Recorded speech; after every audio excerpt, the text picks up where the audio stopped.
Although I had a number of AAC devices growing up, I was reluctant to use them through the early part of my life. My reluctance was based on the fact that the devices tended not to meet my communication requirements in my varied environments.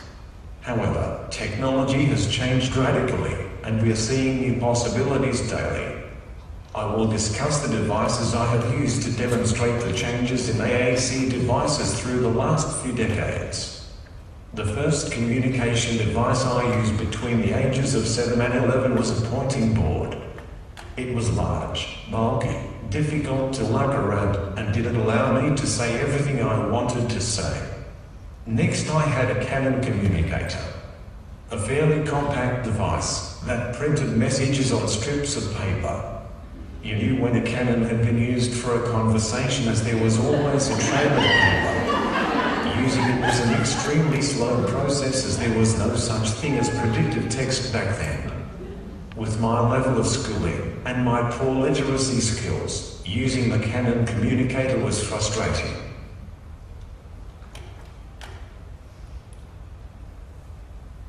In high school, I used a device called an Epson Real Voice, the size of a laptop. It was my first speech-generating device. The quality of the speech output was terrible. It was a very electronic voice with a heavy American accent, which most found difficult to understand. One day I called a friend, and as I didn't know who would answer the phone, I decided to put the Real Voice device to the test by carefully programming in a message and putting the device close to the phone, and rang my friend. His young daughter answered the phone. I pressed enter to play the message. Hello, this is Darryl. Can I speak to Bill, please? And then heard on the other end of the phone a scream. Daddy, there's a robot on the phone. Was the device successful? Perhaps that the poor girl probably had nightmares for years to come.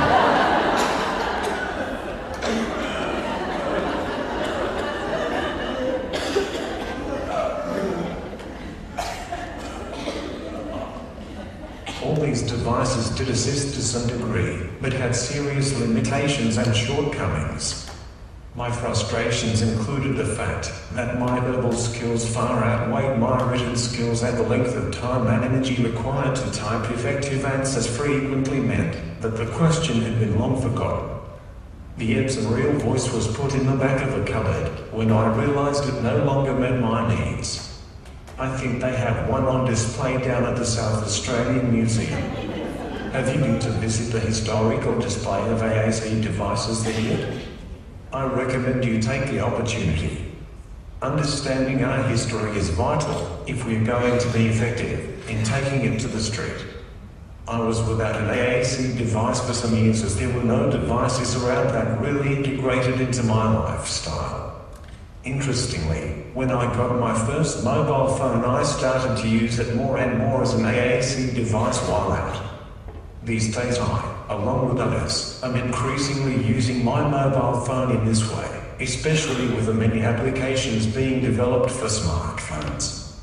Along with these, I am also fortunate enough to use a device called the Vantage Plus.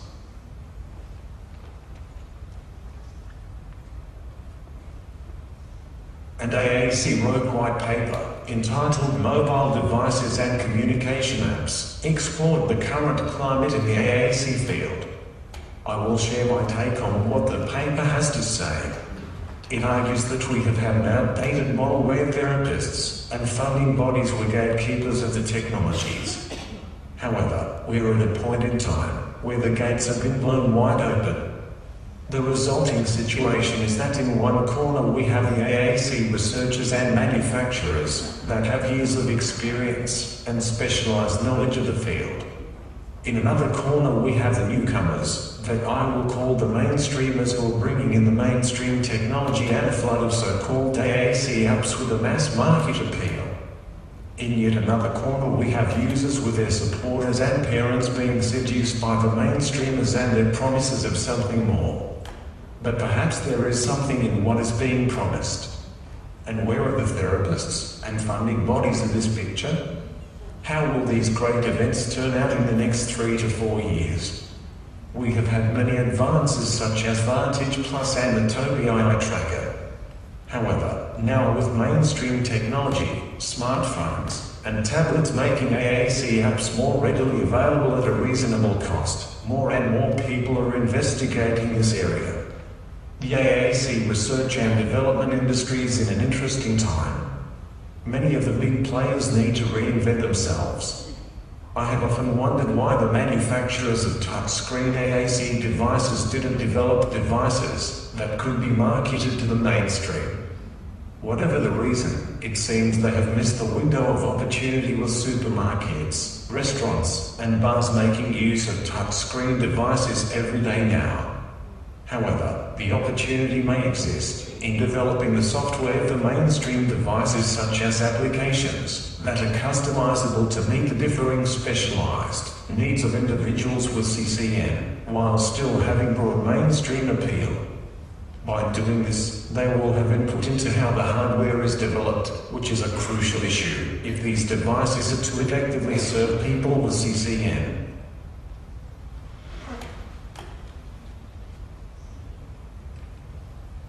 Although with the influx of these so-called AAC apps into the market, we're getting parents and users excited about the possibilities of affordable AAC strategies, there is still an important place for specialized AAC devices. The benefits of AAC having the mainstream outlet are undeniable and glaringly obvious. However, the costs of taking the development too far from the hands of the AAC industry are more subtle. For one, the mainstream is about catering for the masses, which means that the individual and specialized needs are less likely to be considered. While allowing more customization may help in overcoming this, there are numerous other impacts like the danger of losing specialized knowledge. For instance, the touchscreen on my Vantage Plus is pressure sensitive, which allows me to run my finger across the screen without activating buttons.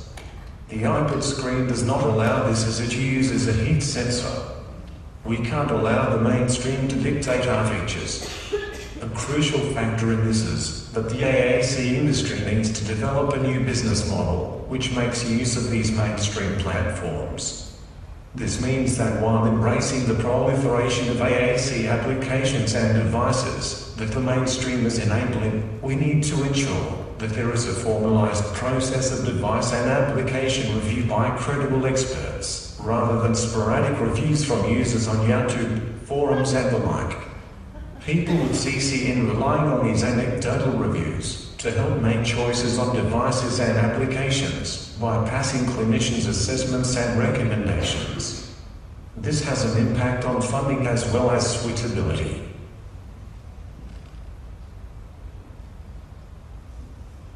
As we look back on what Ed Roberts and Dr. Bond have achieved, we can see how simple, yet innovative ideas can lead to new possibilities. We have seen this principle at work within the AAC field. Within a short time there have been text printing communicators, symbols-based systems, speech-generating devices and dynamic displays.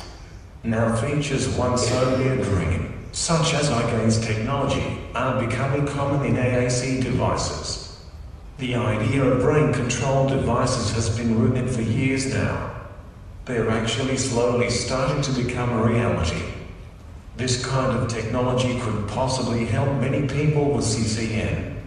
However, will brain-controlled devices be the solution to all our problems? How is this kind of technology to be used? What peripheral devices will we need? We must continue to think outside the square. I believe it is important to sometimes step back, to think about the possibilities without restraint. It can be fun to let your imagination run wild and think of new wacky ideas. Some of these ideas may actually provide stepping stones to more workable concepts. In preparing this presentation, I had a brainstorming session with a couple of friends. I asked them to think about what kind of AAC devices will be available in 10 years' time. Here are some of the crazy and not so crazy ideas we came up with.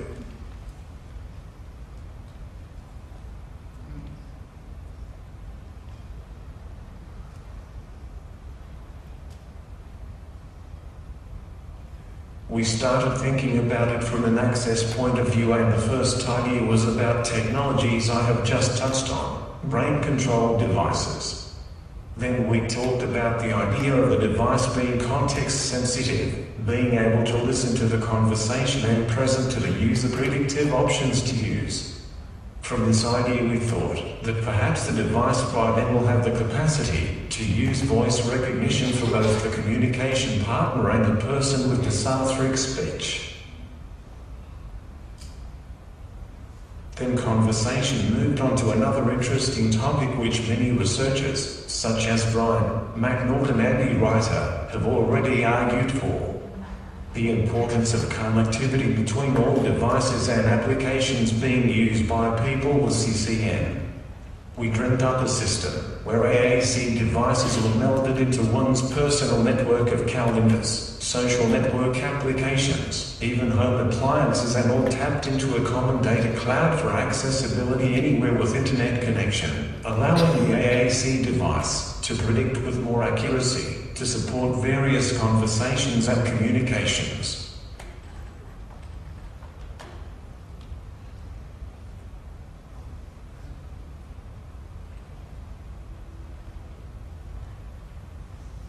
Issues of mobility were then brought into the discussion. This is where the creative juices started flowing. Ideas like implanting the AAC device in pets, or perhaps robotic pets, holographic AAC interface enabling lightweight, more customizable devices, or even hoverball AAC devices which follow you about. Thinking about all these ideas having context sensitivity, voice recognition for dysarthric speech, all connected and supported by the data cloud, we came up with the idea of, wait for it, the Communicat. Let me present you with the world premiere demonstration of the prototype. Ladies and gentlemen, I present to you a world premiere, the Communicat.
I have to do everything what Darryl is trying to say is his research is about telecommunications to people with complex communication needs. He is using the peer-reviewed concept of social capital, field, and habitus in his theoretical framework.